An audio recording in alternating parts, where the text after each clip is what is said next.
দাদি বুড়ো হলো কি হবে, শখ এখনো আছে। क्या बक रहे हो मादरचोद? তুই যা মন চাই করিস, তুই আমার দেহ পাবি, মন পাবি না। আরে পোলাপান তো দেহই চাই, মন দিয়ে কি করব? মন দিয়ে কি লুডো খেলবো নাকি? बात तो सही है।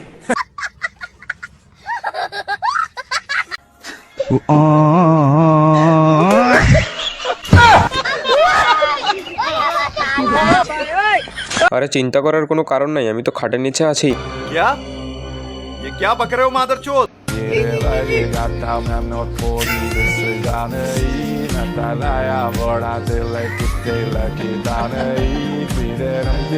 উরি বাবা, আমি আমার 20 বছরের অভিজ্ঞতায় এরকম স্পেশাল বাঞ্চদ আগে কখনো দেখিনি। একটা একটা করে ইট দিতেছে, একসাথে তিনটা ইট দাও। কি কস, একসাথে কি তুই তিনটে ধরতে পারবি? আরে তুমি দাও, আমার এই কাজের 10 বছরের অভিজ্ঞতা আছে, আমি গাজীপুরে এই কাজ করে আসছি। আচ্ছা ঠিক আছে, তাহলে তুই ধর, আমি দিতাছি। এ কোনো সাধারণ মেয়ে নয় রে লায়লা, এ হলো কিরণমালা। क्या? ये क्या बक रहे हो मादरचोद?